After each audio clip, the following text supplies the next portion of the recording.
sort of lesson in today's class really is about defining what your purpose is, and that's a little different. That's very different actually from what your goal is. Your goal, from what I heard from everybody, is very tangible, right? It's like what you see when you imagine yourself 5, 10, 15, 20 years from now, which is important to be able to visualize that. But that's not the same as your purpose, right? There were a few people in here I heard speak about their goal as more about the impact they want to have, or more about what they want to represent, right? Or more about what they want to put out into the world, right? That's a purpose in a real way. Just to give you a little bit about my journey, it was hard, right? I know it probably looks kind of fast and whatnot because I graduated Morehouse in 2012, went to film school at USC in LA straight after that with really nothing on paper that said I should have got into Peter Stark producing program. I just kind of hustled my way in, and then the following year, we were literally on set shooting the first movie that Stephen Caple directed, and obviously he went on to do Creed 2, and he just released Transformers this year. But it was fast, but to me it didn't feel fast at all, because it was a lot of ramen noodles and peanut butter and jelly, you know what I mean, during that year or so. And then even after that movie, after The Land, which we'll talk about it more later, after that film, I was still broke. So I was trying to figure out how to make ends meet, and I heard a few people talk about chasing the dream but also having to do side jobs, et cetera. That's a very real thing, right? I was driving Uber, Lyft, and all the above, right? Doing whatever, small music videos I could here and there as a producer, getting a couple of grants to pay the rent, whatever I had to do, right? That was legal, you had to be. So for me, it meant that to go through that sort of pain, let's call it, I had to be very clear on purpose first. And so I thought it was important to start the lesson. I know it took a little time, and I appreciate everybody being patient, but I wanted to start the lesson with hearing, first of all, what people think their goal is and what their purpose is, and then sort of fine-tuning that a bit.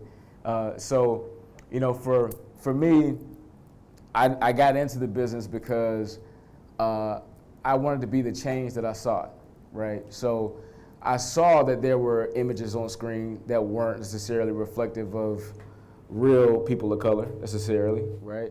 And on the flip side of that, I saw that the people controlling the process were not the people that were on screen, right?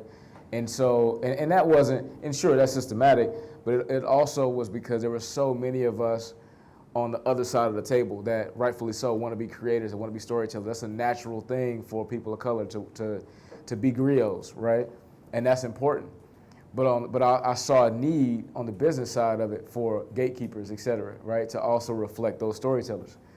And so it meant that there's a process typically, right? And typically to be a producer, which is always what I wanted to do, you climb the ranks be an assistant, climb the ranks as a development executive at a production company or studio, whatnot.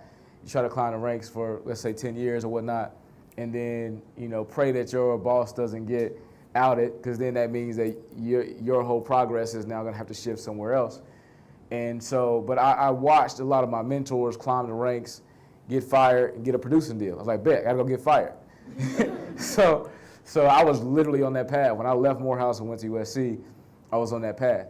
And again, the purpose was still in mind. So I didn't mind running to get coffee or printing, copies of the script or whatever I had to do internally as an intern, and then hopefully getting an assistant desk one day. I didn't mind the grunt work because I knew what the end goal was, right?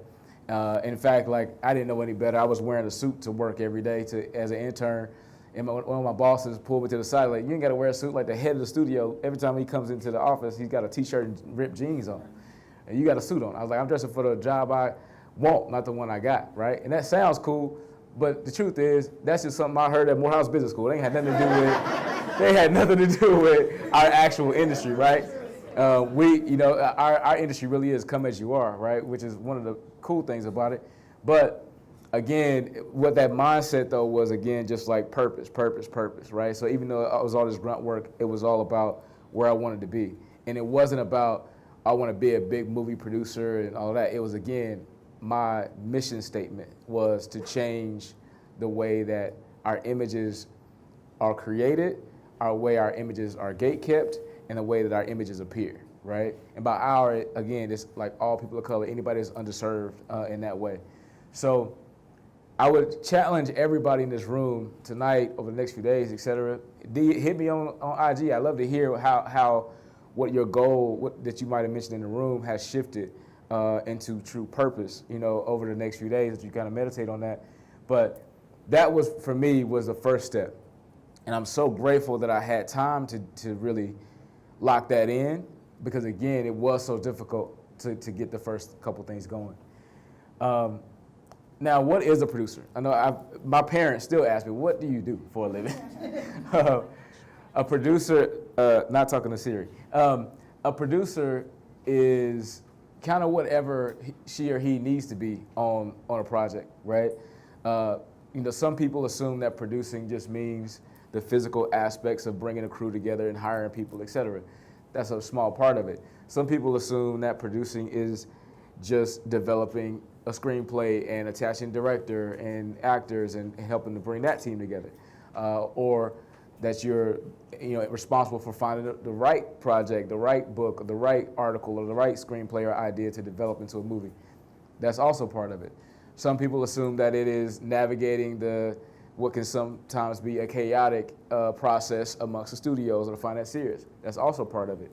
Some people assume that it is you have somebody else do all the production and everything else, and then now you're the face that's out in the world making sure that the project is being marketed properly and that the campaign is aligned with the messaging of the movie and the filmmaker is taken care of in that process, and that it ultimately reaches the audience that you intended to reach. That also is part of it. So, and then some people just assume it's the money guy, which that ain't my life. I wish it was. But the way that I was trained to produce was to do all of those things from A to Z, right?